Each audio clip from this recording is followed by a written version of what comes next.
So you asked about another thing too. You asked about impeachment. And here's the issue with impeachment. All of what we are facing in this country is completely solvable. The framers put in the Constitution a way to take care of Donald Trump. Somebody said, what is he doing stuff that's illegal or unconstitutional? Yes. Yes, since day one. I mean, my head has been exploding since he got there and said he was going to impound the funds that Congress had appropriated for, at that point, USAID, because that's illegal. It's illegal under the 1974 Impoundment and Control Act, and it's illegal under the form of a system. It's unconstitutional under the system of our government. So again, until I shouldn't give a date. As recently as 1974, the Republicans took a president who had broken laws and impeached that, or they passed, the House Judiciary Committee passed articles of impeachment, and the House said it was going to pass those articles of impeachment. And the senators actually went to Richard Nixon and said, we're going to convict you. You need to resign. That's how he resigned. That is what should be happening now. And it is not. The Republican Party is enabling this behavior. So one of the things that you asked is who is to blame for this moment? And I would say this belongs to the Republican Party.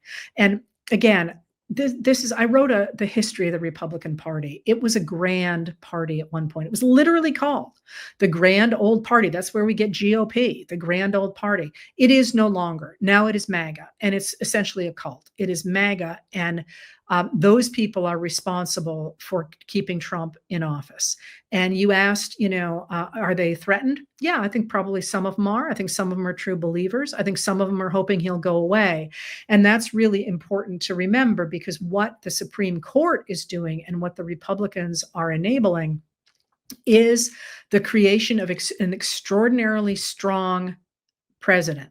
And that's the idea of the unitary executive, which came into popularity under Reagan in the 1980s, when Republicans began to dislike the idea of elections. They started to not trust the people on the streets because they tended to vote for Democrats, and they tended to vote for Social Security, and they tended to vote for programs that were good for a lot of people, when what they really wanted was tax cuts. What the Republicans really wanted was tax cuts, which, as we know, moved more than $50 trillion up from the bottom 90% to the top 1% between 1981 and 2021. That's what they wanted.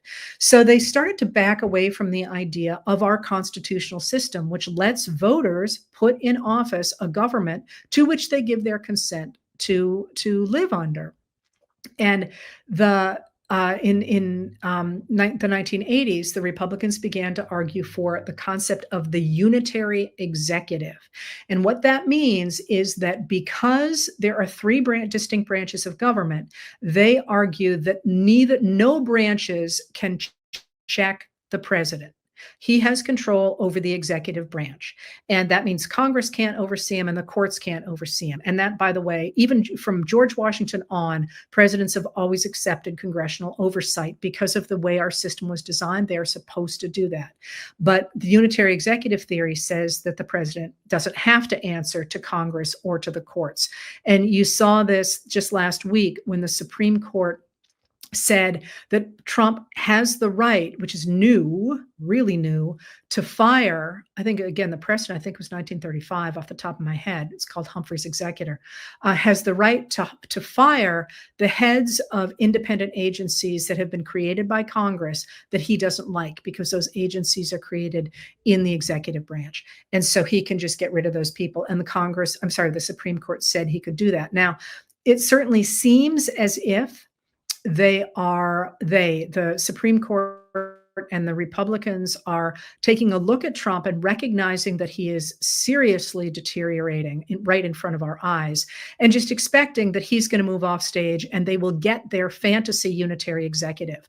Who that's going to be is not clear. I'm not sure J.D. Vance is their fantasy, but certainly is the fantasy of the 2025 people, and that sweeps in at least Samuel Alito and Justice Clarence Thomas. So that piece is moving as well. The larger picture here is this idea of essentially creating what they call a unitary executive, but what is essentially a king, a dictator. And they prefer that than the idea of having people vote. And you can see this with the attacks on voting that we're going, this is one of the ways in which the court has pushed back against Trump. He wants to control voting in the United States.